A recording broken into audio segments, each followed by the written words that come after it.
we open to a familiar establishing panel of the Google Biotech. A text box on this panel provides the following vague information. Several months before Todd Tabor breaks in. It is daytime. The next few panels showcase familiar locations. The hallway that Todd and Tabitha will skulk through, the security desk, the front door. We see the security guard that will eventually confront Todd, but today he is relaxing at the security desk, thumbing through a magazine titled Heroes or Weirdos, The Questionable Life and Times of Professor Satan. The next panel, a fist bangs against the top of a white table. A bold speech bubble displays in all caps, "This is unacceptable." We establish the room. A white conference table littered in paperwork, a large electronic whiteboard decorated in arcane formulae, a heavyset man wearing a suit, two seated individuals in lab coats, and a corporate sign that reads, Google Biotech, the future of evolution is today. Sir, speaks one of the lab technicians, as you know, our hands are tied. We simply don't have the clearance to move on to human test subjects. As I know, repeats the suited man. Jenkins, if I know something already, you don't need to waste time telling me. Of course, I know that we don't have the clearance to move on to human testing. The next panel lacks any speech bubbles. The suited man looks to the door of the conference room. Do you two hear that? What is that?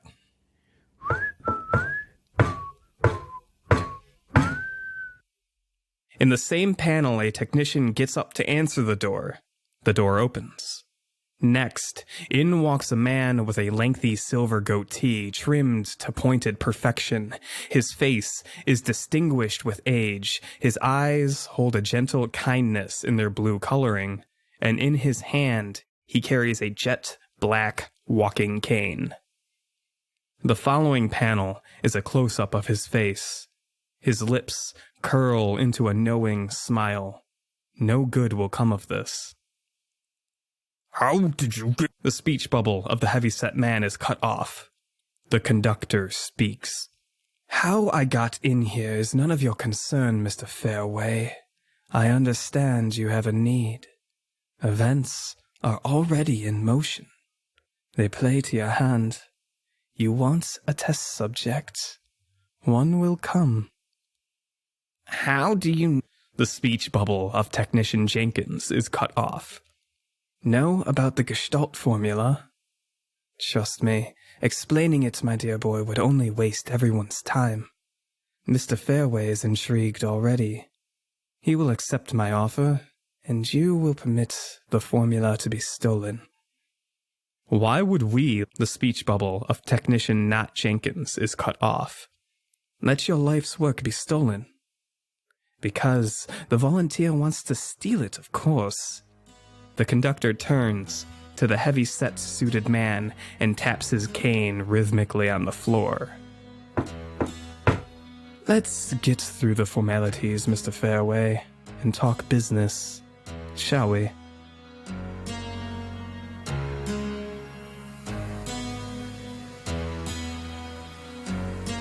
Three, two, one. Sank. You and I are in sync now, Chris. You were a little offbeat. I was offbeat. You were offbeat. Did you start counting yet? Were we supposed to count? Were you supposed to count? We all know you don't count.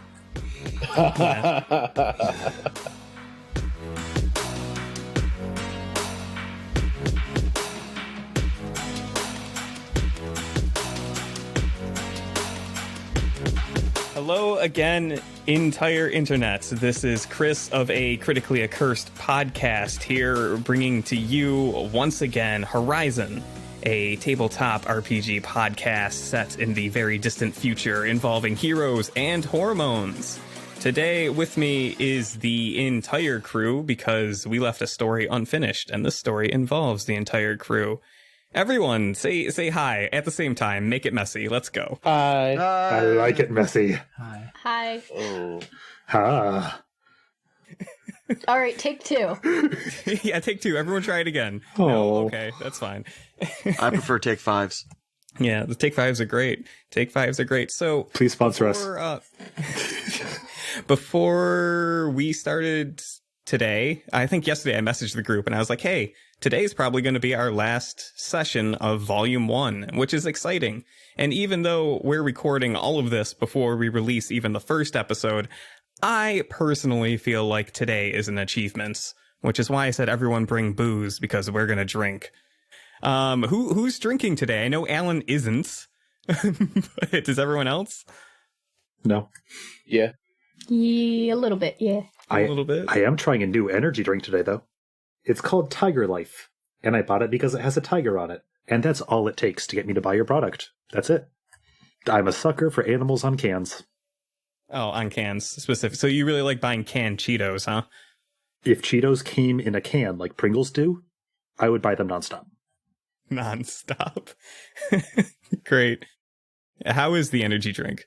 Actually, it's solid. At first, I thought it tasted like cleaner, but then I remembered I like cleaner. So this is great. Jesus Christ. Tastes like poison. Wonderful. Great. It's So, 2020. Let me drink my poison.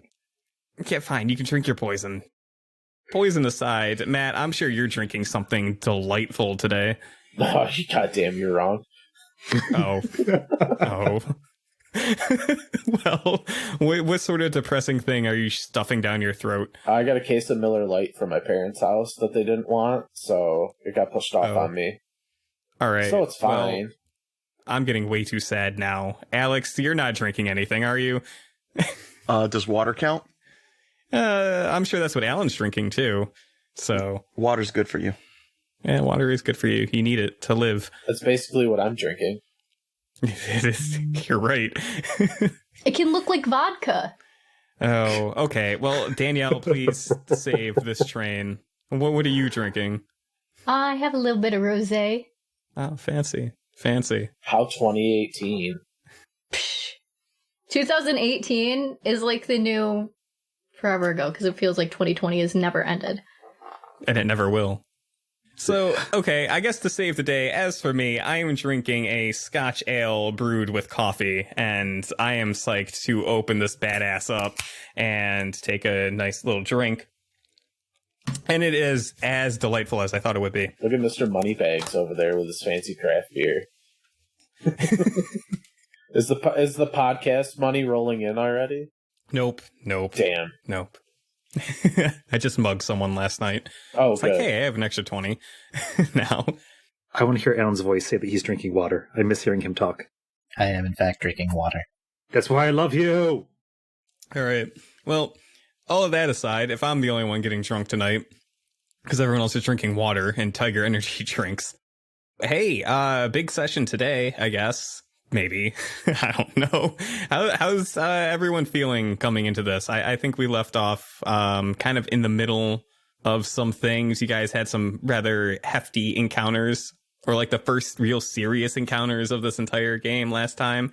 So how are we feeling? How are we doing? I want to ask this question to Alex. Alex, how are you feeling going into session today?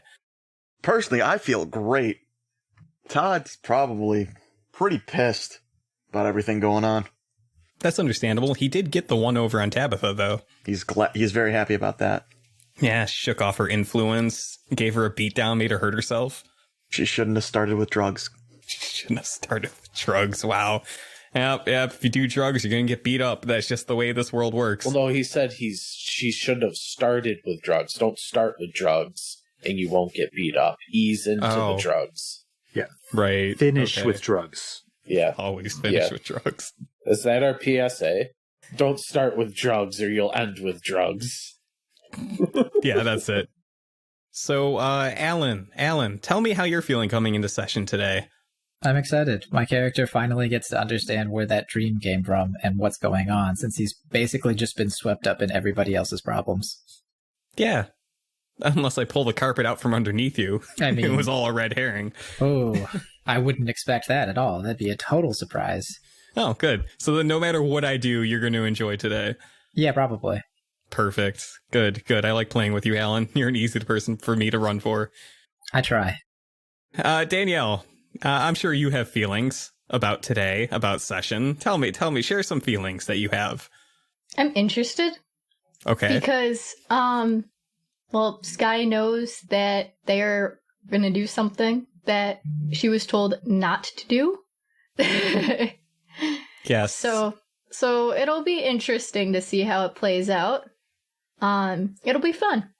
Yeah, I'm sure. Given one rule, don't enter the mayor's office, and that's... Unless you knock. Well, I don't know. No, just kidding. When rules collide. Yes. I'm curious to see how that plays out. That'll be fun. Like, no, guys, wait, no, Okay.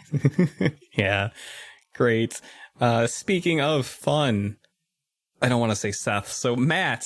Speaking of fun, Matt. Yeah, that's me. That's you. You're fun. Yeah. Tell me some fun feelings that you're having about session walking into this. What's up?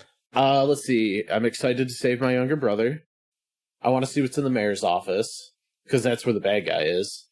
Mm-hmm. I'm enjoying the buddy cop with a weird angel boy that I just met. It's great. And, pretty excited. Yeah. Made a new friend, but I have to buy him pants. You have to buy him 2 pairs of pants, Two pairs of pants, that's right. Yep. Good. Everything's coming up recharge. It's great. Speaking of coming up... Gross. Don't lead in like that. Oh, no, please lead in like that. I'll cut that out. Seth, how are you feeling? Tell me about your feelings today. I'm feeling fucking great. I'm going to be a big damn hero. Cool. And I'm sure that no one is going to reject me because of my truly horrifying appearance. I was thinking about it, and as the Transform, you kind of lucked out playing in this future setting where everyone's a lot more agreeable to weird shit. I feel like the major drawback of the Transformed is kind of mellowed out a little bit in this particular setting. Good news. I have a way to make it relevant through a class ability. I believe you. If there's anyone in this group that could dig their own grave, it would be you, Seth. I am going to take that as a compliment. I figured he already had multiple graves dug for himself, depending on the situation. I do have a lot of dead characters. All right. Well, I think we've talked enough. I'm tired of talking. Me too. Let's make shit up for a little while. Bad news, bud. I think to reset the scene, let's rehash some of the events from last time real fast. Today is Remembrance Day in Horizon City, a day to remember the people closest to you, all the things that you have, and all the things that you've lost that were once dear to you. On this particular day, Horizon City has gathered for basically an unveiling ceremony. The mayor's giving a speech. There's rides and stalls with food and a whole bunch of fun, super cool future stuff going on. But our heroes, the 5 of you, were more or less drawn to City Hall for individual reasons, individual purposes. Sky Valor, you were called to make an appearance at the ceremony downtown. From the sounds of it, it sounded like someone had snuck into City Hall, so you were tasked with doing the thing that you're basically there to do, be a hero, be a goddamn hero.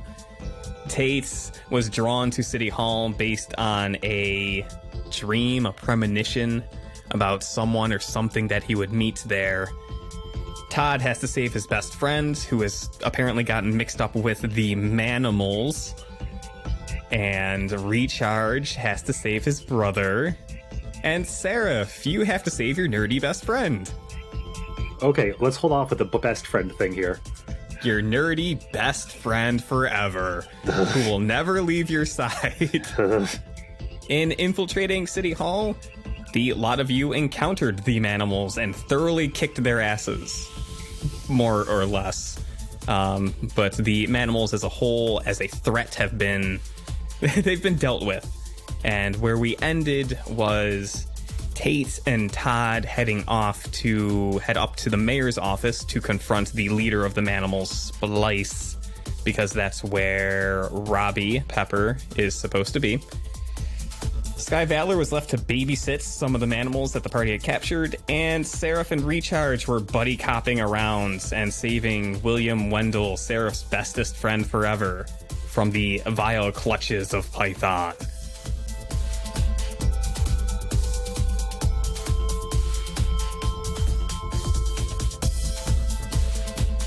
I think we're going to open the part 2 of the finale of Volume 1 today with Sky Valor. Unless Sky Valor's busy stuffing her face with pizza. I'll take her silence as a no. I can take a break. Okay. I'm just trying to find a good place for my plate. Sorry, you should totally cut this. No, it's good. It's good. It's good stuff. It's authentic. It makes people feel like they're here with us online, talking through Discord. It's awesome. We focus in on the 38th floor, an office where desks and chairs have kind of been pushed aside or thrown to the ground, and there's an unconscious Birdman slumped over in the corner. The girl known as Tabitha is leaning up against a wall, looking out the windows that are across the room, and a girl a few years younger than Tabitha is sitting on one of the chairs in the room. And Sky Valor, these are... You're here too. This is where we last left you. And I think Todd and Tate have just left the vicinity to go do the thing. I think the last thing you heard from them was them mentioning that they were heading up to the mayor's office. Yeah, and then I ran after. Well, I ran a little bit, and then I just yelled, "Guys, you're not supposed to go up there," or something like that. And I think it's up to the guys if they heard her or not. We definitely didn't. Perfect. They keep going, and they head upstairs. I believe I said I would just kind of make sure that I was hoping that the backup would be there and I could run up after them, but that kind of depends on when they get there. Right. I think your phone starts buzzing as you're walking back to the office. I mean, you're not too far away. You only ran down the hall a little bit, but as you're walking back to the office, because your buddies have just left, your phone definitely starts buzzing. Hello? Sky Valor. Who is this? This is Secretary Hodditz, the mayor's assistant. Oh, yes, hi. How can I help you? I've had words with local authorities that you seem to have apprehended some people inside City Hall. Yes, I have. Well, me and some help, but yes. It's going to take the authorities forever to get to City Hall, so we will have a couple of members of our security move in. All right, that sounds reasonable. Is everything under control in there, Sky Valor? I believe it is for the moment. I just hope that they would get here soon. There's something else I would kind of need to take care of, but I don't want to leave them on their own. Then what is the full situation? You know what? Better yet, so why don't you give security the rundown when you meet up with them, when they find you? All right. Also, remember rule number 1. There's only one real rule, Sky. Okay? Okay. Good. And she hangs up. I know that the security is, like, right there, right? Yeah, security was posted downstairs, so they just need to basically go upstairs to you. That's good, then. Yeah. But I think just at the tail end of that phone call, you walk back into the office to rejoin, to once again step into the role of babysitter, and you'll see that the windows on the other side of the office are open. But it's not like they're wide open or anything. They're one of their office windows. So the largest portion of the windows don't open. It's just like right at the top to get air. It's not something anyone could easily like fly through or anything like that. Are they still in there? Yeah, they're still in there. They actually don't look. The one girl who's sitting in the seat is still seated. The other girl, you don't know her name's Tabitha, but Tabitha is standing at a podium at the head of the room, and she's just kind of leaning against that now. I think when you walk back in, she says, So let me get this straight. The others just left you here to watch over us while they do the real heroing? It's not supposed to be like that. And I actually need to go take care of something. Oh, well, you can go. We're not stopping you. Yeah, well, I need to wait until security gets here. Because otherwise, how do I have any sort of insurance that you guys won't just leave and escape the authorities? The girl who's seated just kind of casually says, "What if we promise?" Like your word means anything. I doubt you're that type that keeps their word. Listen, I don't want to get into any more trouble, all right? If my dad finds out about this already, I can't even imagine what's going to happen. I don't want to get into any more trouble. Why should I believe you? I thought that heroes like you are supposed to see the best in people. Can I make a roll? You can totally make a roll. Rolls are great. Do you have an idea of what you want to do? The first thing I thought of was pierce the mask. Yeah. I think that's kind of where my head went too. Okay, cool. So yeah, 2d6 plus your mundane score. 7. 7, you get to ask one of the questions under Pierce the Mask. Ooh, this is tough. All right, I'll just ask, what do you intend to do? Hoping that that'll answer, like, her intentions with me walking away.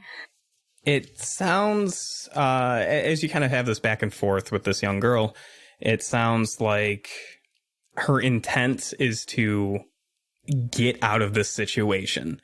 Not necessarily that, like, she'll actually stay if she promises and you leave.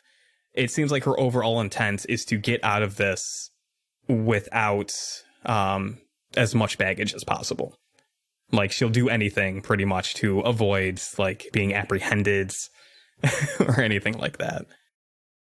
Listen, can you just try to stay out of trouble? If that's what it takes for you to go and be the hero that I think you're supposed to be.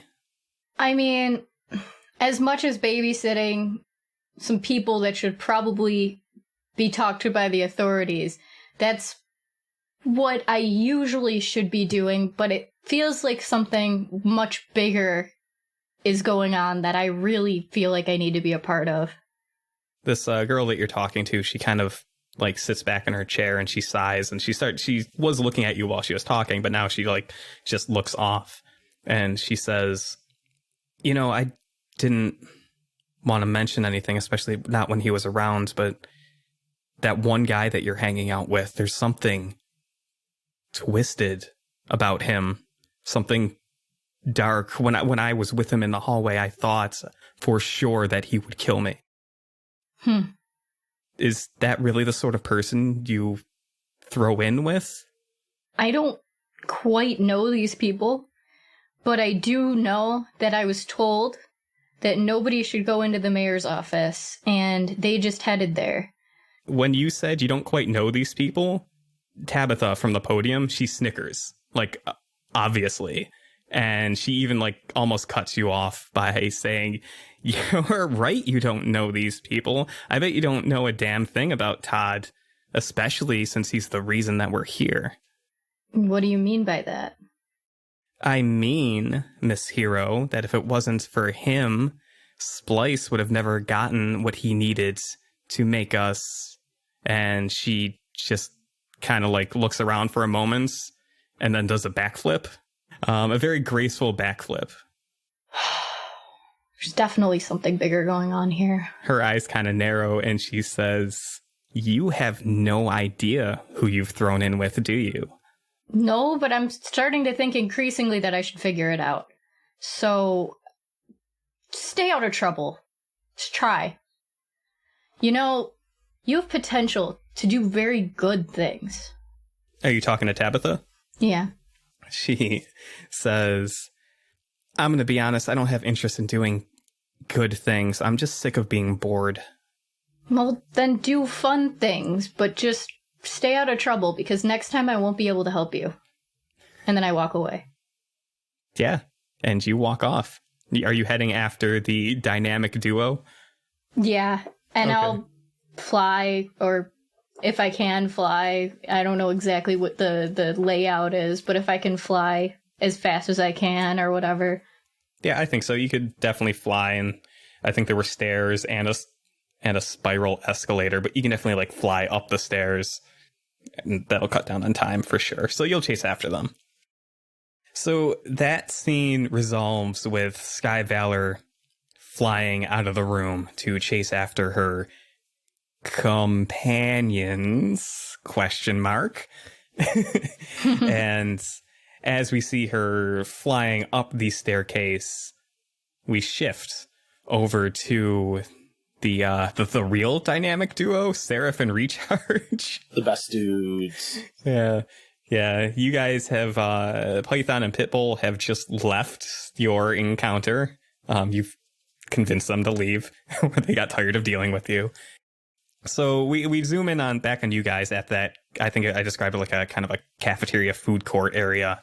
And I think one of the things that stands out most, particularly to you, Seraph, is that William is just devastated. Like, he has this 1,000-mile stare, and his face is still just like covered with a mucus film from Python's spits, and he just looks completely out of sorts and not mentally or emotionally well at all. Okay, I'll do the thing. Seraph will walk over to William, who's still in his drool chair, I assume. Yeah, did you guys tear him free yet? I cut him free. He has to do a little bit of the wiggling himself. I don't think that he does. Like, he's in one of those states. Yeah, I'll crouch down and look him in the face and say, William, it's hard for me to say this, largely because I'm not good at comforting, I suppose, people, you.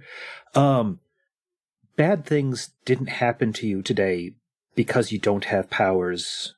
Bad things didn't happen to you today because you were trying to do the right thing. Bad things happened to you today because you went in alone. And we're high schoolers. We're kids. Don't put yourself in danger. You're my friend. I'll just look over at Recharge and just sort of give him a gesture, like, how am I doing? Is this okay? Recharge will shoot him a thumbs up. Yeah, so why don't we do you're trying to comfort William. Let's just roll the comfort roll and see if your words actually break through to your friend. Is the funny symbol... Oh, that's an 11. With an 11, they hear you, but since you rolled so well, you can add a team to the pool or clear a condition yourself. I don't think you have a condition. I am without conditions, so that's a point to the team pool, which I think is at 2 now. Yeah, I think... 3. Yeah, so yeah, as you're talking to him, I think when you turn to Recharge for the affirmation that you're doing okay, when you turn back to William, he's now looking at you with these large watery eyes, and he's doing that thing with his lip that he's about to cry. It's wavering a bit. And I think he just he springs from he rips off the duct tape, and he just wraps his meaty arms around you and gives you a hug and starts sobbing. Oh, that's uncomfortable. I will just stand there, not returning the hug, feeling awkward. My fancy helmet, can it take pictures? 100%. Oh yeah, I'm taking pictures. Cool, yeah, you have so many pictures right now. I imagine half the eyes on my body are actively rolling. I think once he's done just kind of physically confiding in you, he pulls back a little bit and he just wipes his nose and his mouth with his arm, and he says, I thought I was doing something good and cool, but I won't make that mistake again. That's good. That's good, bud. You're just, be safe. That's you have to prioritize your safety. Yeah, if I should really learn to work with you if I'm going to be your sidekick. And he just kind of like looks off awkwardly. Ooh, yeah, I will also look off awkwardly. Yeah, we'll talk about that in the future. For now, you should get out of here, though. You should leave this place. As you're saying that, Seraph, when he looked off, he noticed that Recharge is standing over yonder, and he like lights up with a new degree of energy, and he goes, "You're Recharge." And he, just as you're talking to him, he walks over to Recharge. No, you're supposed to leave now. As he says, "Your Recharge," I just like look like up and to like the left, just like. I've been following you, Mr. Recharge. I guess it's not really Mr. Recharge, but I've been following your heroic career. And I gotta say, I'm very impressed. I've drawn some pictures of you, even. Perhaps you can show them to me at a later time. Yeah, I don't have my notebook with me. I kept it in a safe spot because I figured it'd be dangerous, but, yeah, well, he spins and he looks at Seraph and he says, what's the next move, boss? I just said, no, leave. William, you have to go. It's going to get more dangerous, so you have to go outside and find my grandpa, so that he doesn't think I'm fighting crime right now to protect my secret identity. William nods. He says, yeah, no, that sounds like something a sidekick can do. I can do that. Yeah. Just, Seraph, be safe, okay? Yeah, I was just telling you. You have to come back from this one. Yes, thank you, William. Thank you. You're a font of wisdom. And he salutes you. Recharge is definitely trying his best not to just like laugh uncontrollably during this. Yeah. So I think after he salutes you, Seraph, he once again turns and he gives Recharge a singular nod and he says, Mr. Recharge, you too. I give him a hearty thumbs up. And he leans in a little bit and he just says, make sure my boy comes back safe. And he pats you on the shoulder. Oh. And there's this weird squishing sound because his hand was covered with mucus. Of course. And he waddles off, I guess. I'm going to look over at Recharge, just be like, yeah, thanks. Thanks for being cool about that. It's the first time it's happened. So you won't be cool if that happens again? Because it's going to happen again. That's fine. I'm assuming people are going to start to recognize us eventually. Speaking of recognizing us, you seem not terrifically horrified by me right now. Huh. I guess I didn't notice. Oh. Cool. By the way, do you have like a code name? He was just Helmet. Let's make it hard to hear. Yeah. He calls me Seraph. Okay, I wasn't listening in on your private conversation. Yeah, you're lying. It was very touching. I'll send you the pictures. Oh. We should just introduce each other properly. As he said, I'm Recharge. He could have just introduced us at that point. Yeah. I'm Scott. It's nice to meet you. And do you guys, shake hands or salute each other? Cool. We shake hands, yeah, obviously. Awkward handshake. Yeah. Seeing as how you're probably a foot taller than me now. Yeah. Speaking of, I'm going to start putting that hoodie back on. So as you guys shake hands and as Seraph starts putting his clothes back on, Recharge, you start getting a stream of messages from Greg. And it's just like, hey, super cool. I was watching the fight you had with that big guy. I can't believe you pulled his pants off. That was great. And he just shows you some action shot pictures. He must have been watching maybe through your helmet. Yeah. And it's just a stream of message after message telling you how cool it was. And, and he's glad you didn't get thrown out a window. I'll send him a message back saying, I was glad I was able to talk him down by offering him a couple new pairs of pants. Could you do me a favor and order those and send them to my house? Do you have his size? He gave it to me, yeah. Yeah, okay. Give me the information. And that's where his message stops. Okay. And then he follows up by saying, hey, listen, I need to go take care of something. I think there's some guy that like needs help, some old guy. Maybe he's fallen. If you need me, buzz me. But I'm going to go do my own little bit of heroing today. You leave my grandpa the fuck alone, Chris. Yeah, I'll send him a message back saying, you do that, get that man some help. You get another dancing cat emoji. Yeah. And then I'll turn to Seraph. Sorry about that. 42nd floor? Yep. Let's go. Splice is a dumb name. Let's go beat him up. Cool, race you there. And I just take off. Oh, you had, damn it. And I start chasing. Are you still like in the process of putting on your clothes though, your hoodie? So I'd like to imagine at this point the hoodie's just like this dripping, sodden mess. I'd give up putting it on. This guy leaps up like floors at a time, so I need the head start. Yeah, that's fair. Cool. And that scene draws to a conclusion with the with Recharge and Seraph. With Recharge and Seraph racing out of the room to head up to the 42nd floor. And then we once again switch perspectives and we focus in on Tate and Todd, the unlikely duo, having just left the office and Sky Valor in charge of the villains that they have apprehended, making their way up to the 42nd floor. How are you guys going? Are you going up the escalator? Are you teleporting? Are you walking up the stairs? Escalator is where I would have been walking. I know that this guy can teleport, but I don't know how it works. So escalators are my preference. Probably want to save some energy for whatever's coming next, so escalators is probably best. Great, yeah, you guys hop on the escalators. The escalator, and you only have to go up a couple of floors, but is there any... Do you guys say anything to each other? I don't think you've really talked much. It's kind of been like a whirlwind introduction. Oh yeah, I'll just be like, by the way, my name is Tate, and I'll reach out my hand.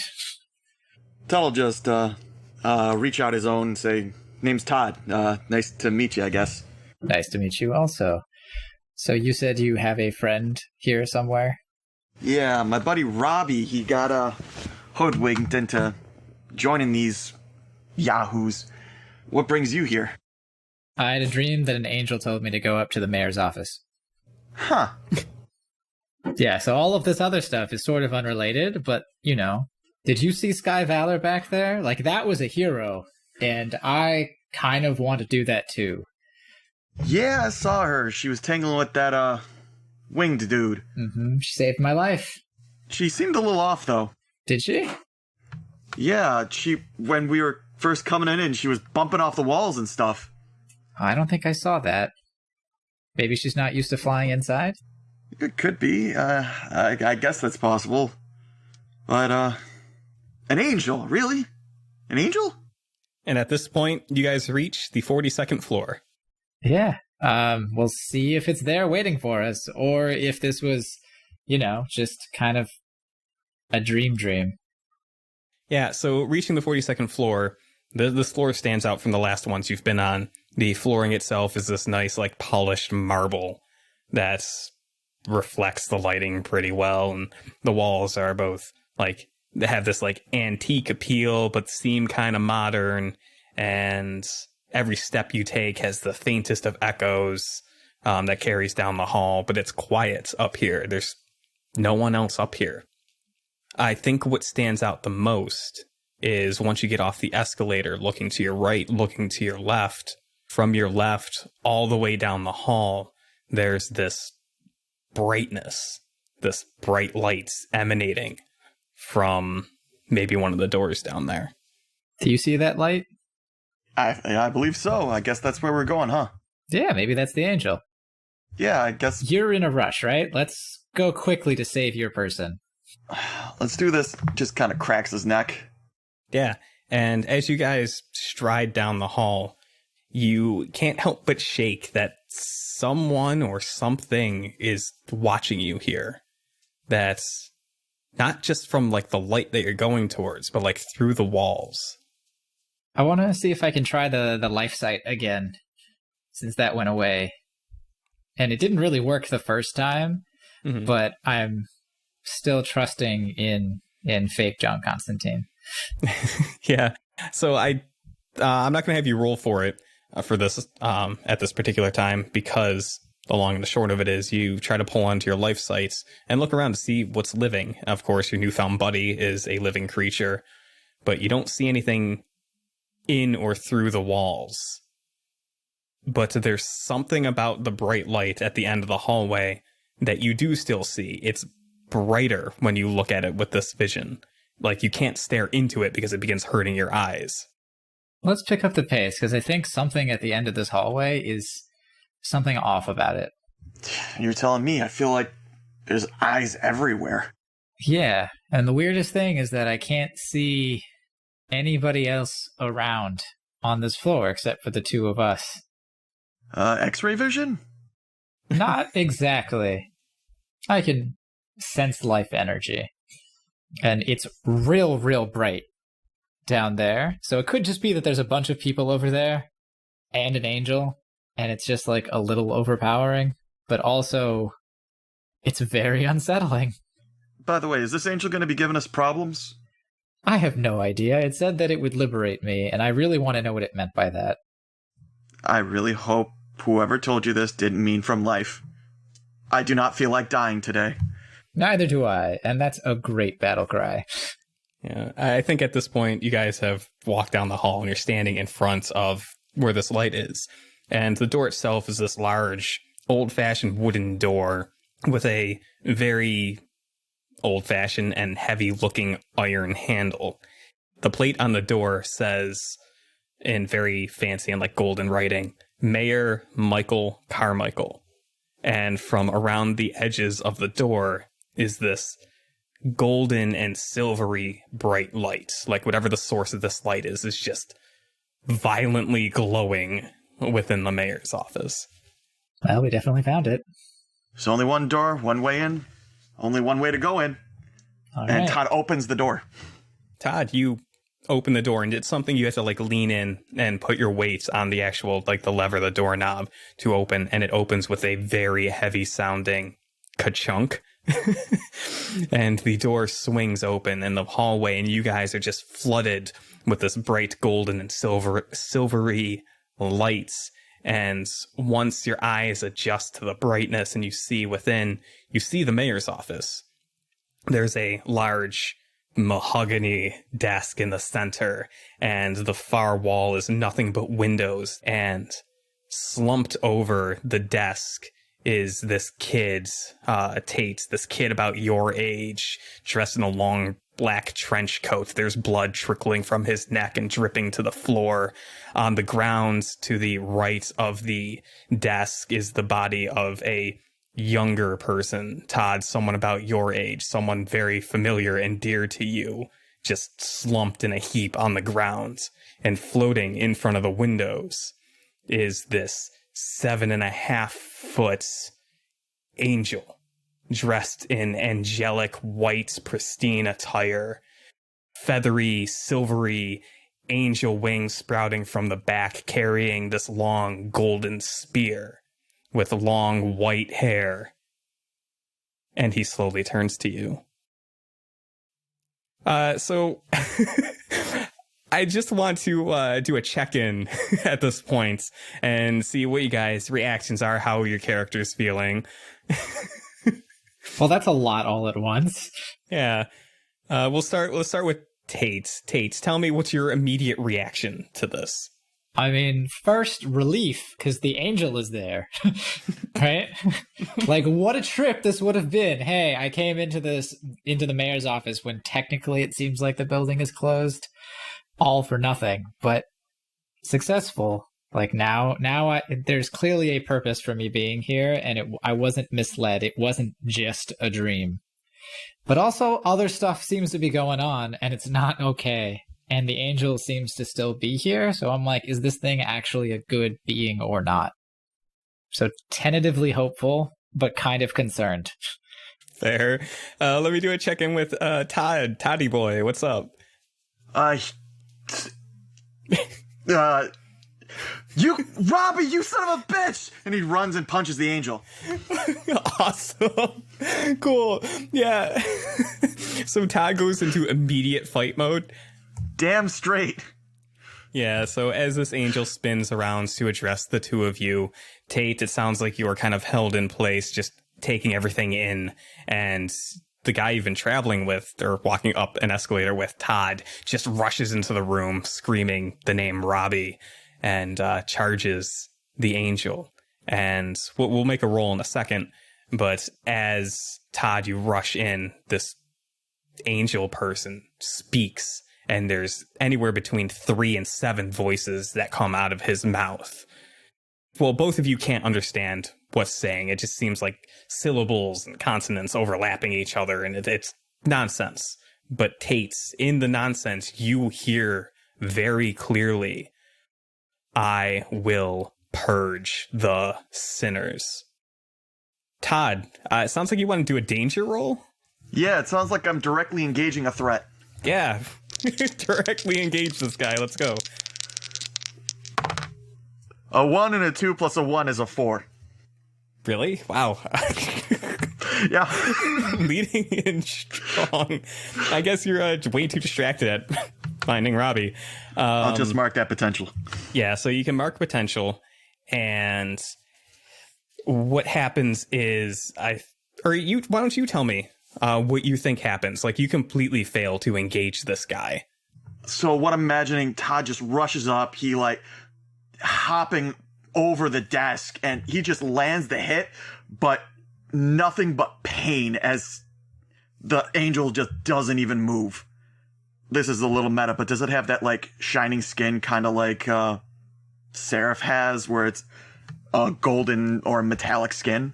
Yeah, I was actually just thinking about that. So yeah, I think Todd definitely notices as he rushes in that as the light catches this angelic being who looked like he had regular skin, I guess, as the light actually catches him, maybe a cloud parts or something, it does shine. It shines gold. And yeah, once connecting, it's just like punching a big metal door, and maybe even breaks a knuckle on the impact. Yeah, so I think based on that, the angel, this angelic being, totally dismisses the attack. And how does all of this make Todd feel? I'm going to ask you to mark a condition. Well, I believe helpless is a condition, yes? Hopeless? Yeah, there we go. Yeah. Hopeless. Yeah.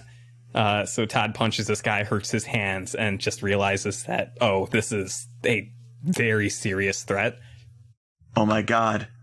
What am I going to do? Tate, you see all this play out, and the angel is staring at you, and it continues to speak, and it sounds like the words it's saying are different, but it keeps to you sounding like that phrase. Yeah, I will purge all the sinners, or whatever I said before. And Todd just punched into this guy to no effect, and he's staring at you. But you can see the slightest of twitches in his neck, his attention very steadily begins to shift to Todd. What do you do? I said, Todd, my friend, run now.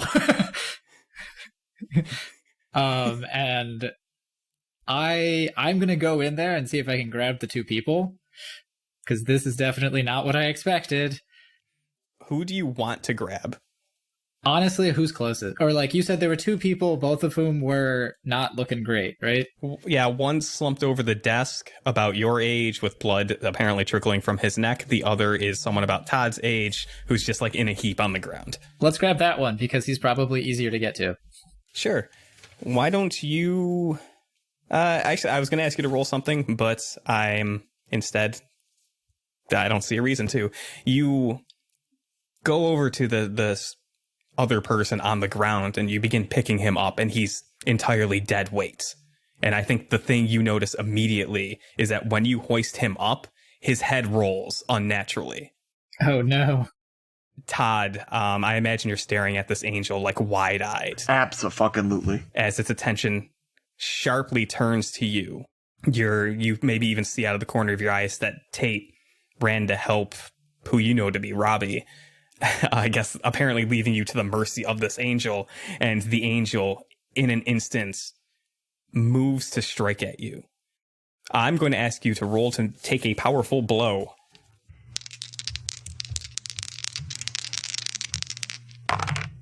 That brings me up to a 7. If you have the move list in front of you, you get to choose one of the last 3 options. I think I give ground. You give ground, your opposition gets an opportunity. Yeah. So, if you don't mind, I think what happens in that case is that the strike goes through.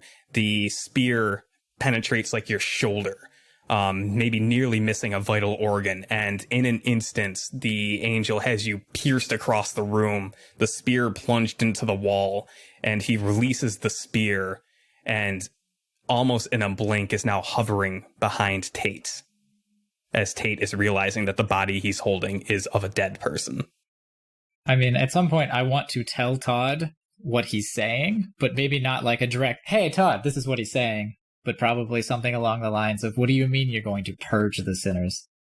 And also, how do you determine what a sinner is? Again, it talks, and you get that garble. The words you're able to pick out are, you and all that you have tainted will suffer and perish. And he reaches out to grab your head. What do you do?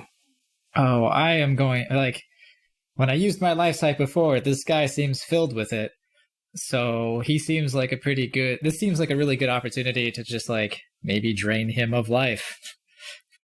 In this case, since he's reaching out to basically attack you, you're using your powers as a defensive and offensive mechanism. You're directly engaging this guy. Like, you don't have a choice. He's put you in this corner. He's coming at you. Okay, that's legit. So just directly engaging a threat. Yeah, 2d6 plus your danger. I got a 13. You get to pick 2 from the directly engage your threat list. So I'd like to resist. Like, I don't mind if he, like, reaches out, but, like, maybe I can, like, grab his hand to stop him from, like, actively maybe breaking my neck. Mm-hmm. And then the taking something from him, can that just be the life force? Yeah. Why don't you paint the scene? Tell me what that looks like. Sure. So, like, if he's reaching towards my head, I want to basically, like, grab his hand to sort of push back. And I want to say that since he is filled with life energy, like, I'm actively trying to use my powers, like, legitimately for the first time to drain a person of life. Like, I did it a little bit previous session, but, like, this one for sure.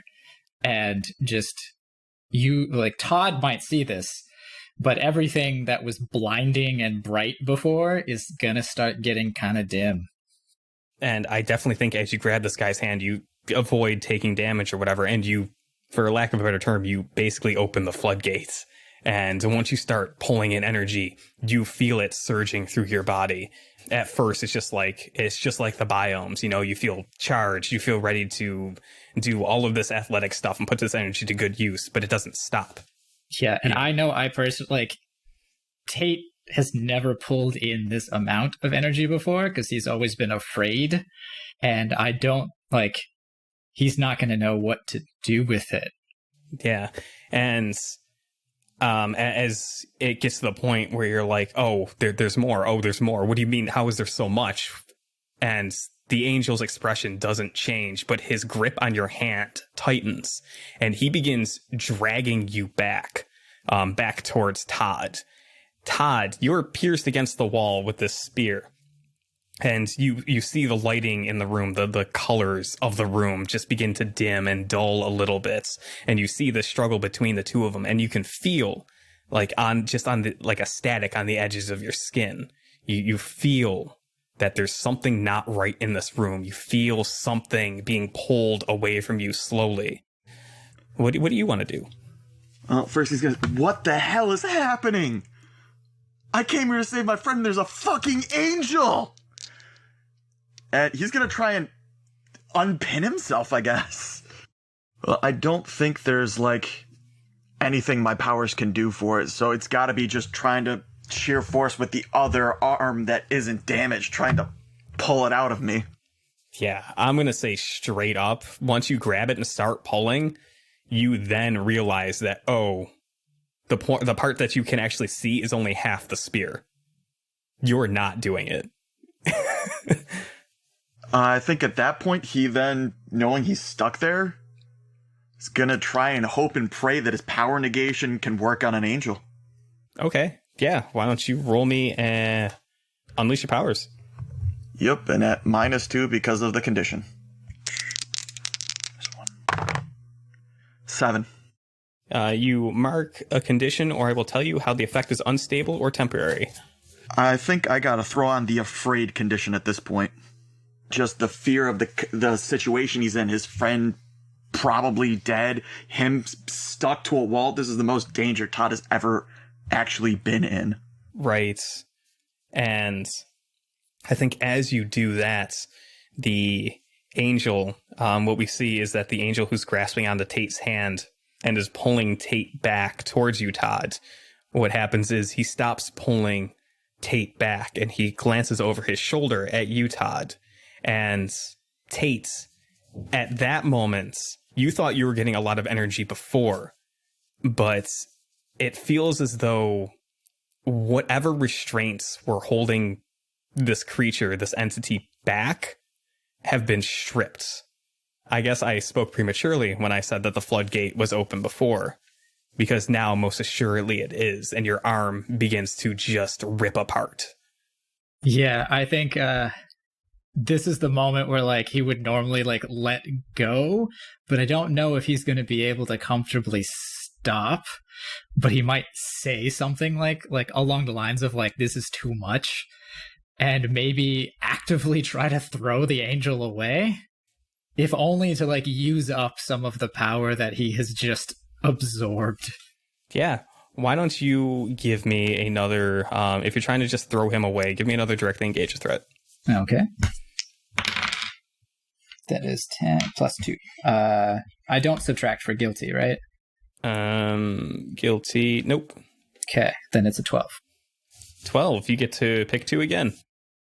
Maybe create an opportunity for my ally, and I would like to resist, but not necessarily like whatever he's about to do, but more like maybe I want to at this point try to stop absorbing all of his life force because it's too much. And what does that look like?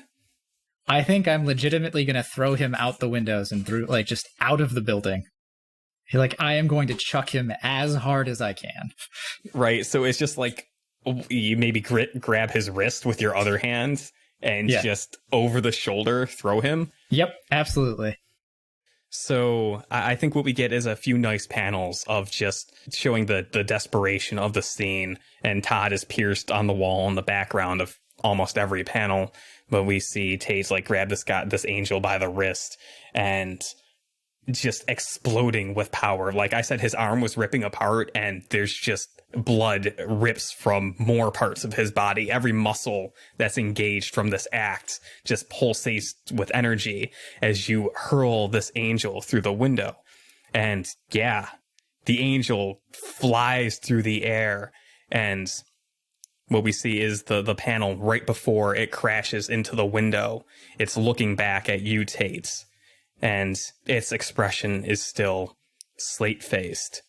But we get a singular speech bubble of like garbled text, but bolded in there is, "I will come for you." And then the next panel being where it would break through the glass, instead is back on the escalator. Todd, Tate has thrown you down the escalator, having weakened you with some sort of draw of life energy. He had grabbed you by the throat and whipped you down the escalator. What the fuck, man? Todd/Alex, everything that you got in that encounter you can remove from your sheet, but take a condition of your choice from Tate's kind of spacing out for a moment and then attacking you. I think I gotta go with angry. He just attacked me out of the blue. Yeah, that's super legit. Am I marking a condition also? Did you take any conditions in that encounter? Not unless there was going to be one at the end. No, there wasn't any at the end. If you didn't take any conditions during the encounter, you don't have any conditions yet. But I think you come to your senses with Todd, like, yelling after you. Well, I'm incredibly disoriented. Just to establish, I think, Tate, as you're slowly piecing this together, the encounter with the angel is clear in your mind. Like, you were there. It was happening.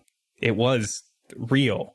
But you also now start filling in the blanks, and you slowly start realizing that you were drawing in energy, life energy, vitality while on the escalator.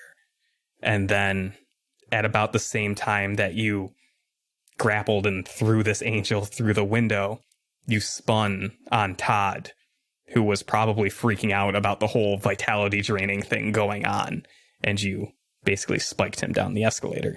I'm gonna try to run after him and be like, I don't know what just happened. I am so sorry. Did you not see the angel? What the fuck are you talking about, you freak?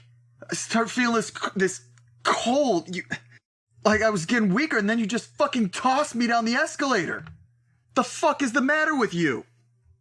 Tate is just gonna... If you look at his face, like, everything is just shock right now. Like, he has no idea what's going on. Like, he's looking at where you are, and he knows that he's the one who did it, and he doesn't know what just happened. And I just imagine that he's slowly going up the escalator because you're on the escalator, and he's just getting further and further away. Well, you're both still on the escalator. Oh, okay. And Todd's just glaring daggers at you right now. I mean, totally understandably, because that was not at all his intention. And Tate, I think as you're watching Todd look at you in this way, in the back of your head, you just hear it very faintly, or you're reminded of it, this deep, dark voice saying something along the lines of, "You are nothing but a destroyer." I'm just going to shake my head to sort of like, no. However, as you shake your head, you can't help but feel as though maybe in some way your doom approaches steadily, having just injured an innocent. Mark 1 on your doom track, bitch. Which I think is, you only have 2, I think, marked in your doom track, so it'll be a slow and steady ride. Can the two of you tell me...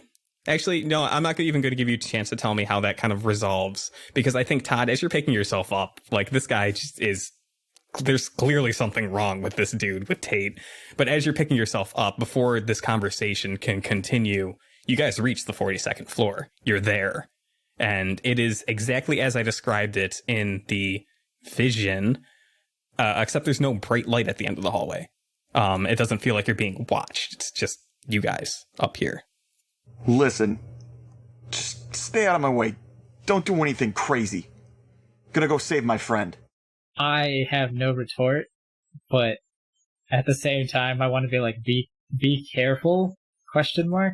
Yeah, but I think what we kind of end the scene on is Todd saying that and moving off and leaving Tate kind of in the background a little bit to just watch and not really be able to say anything. Absolutely. I think with that, what we can do is take a brief break before we swing into the conclusion of all of this. What are we breaking? We're breaking up, and I need a new drink. Oh, I was gonna say I got a couple beer bottles. I guess I can throw them around the house. You're breaking up with me? Oh, Seth, this is awkward. Yeah, It's definitely you. Oh, it's always me. It's not us. But hey, it was fun. We had fun.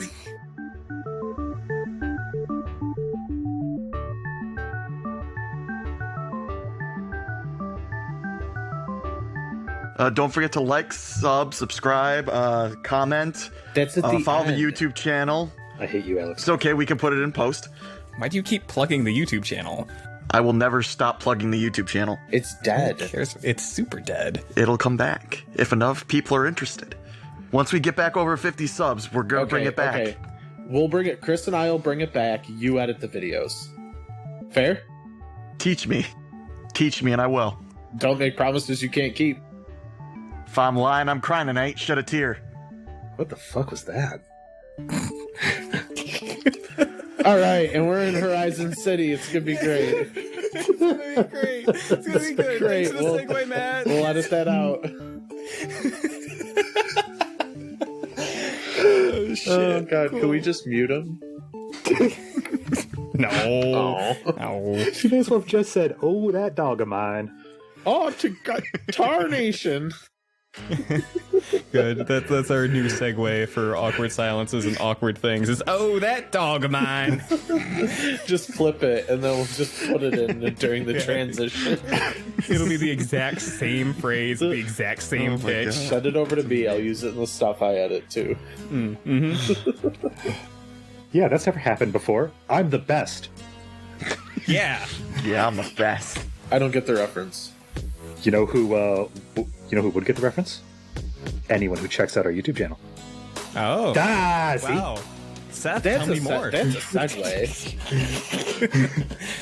Well, I'm done plugging the dead YouTube channel.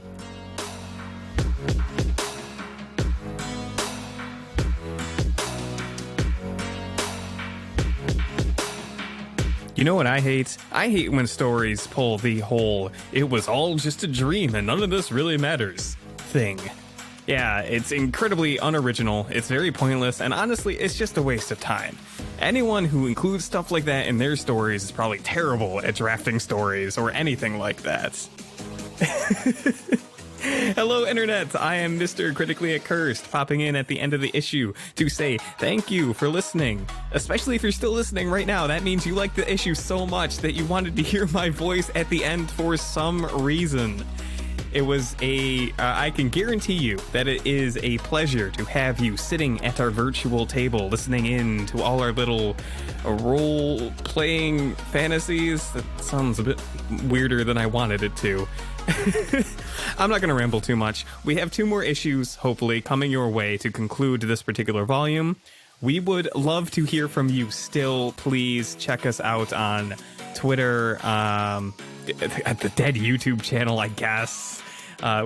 We probably have a Twitch around this point. Reach out. Let us know what you think of what we're doing, and I hope the experience overall has done nothing but improve as all of this goes on. Also, probably worth mentioning, sorry, Alan's audio got a little background noisy and weird during that last tidbit, but it's been dealt with. So, see you next time. Bye.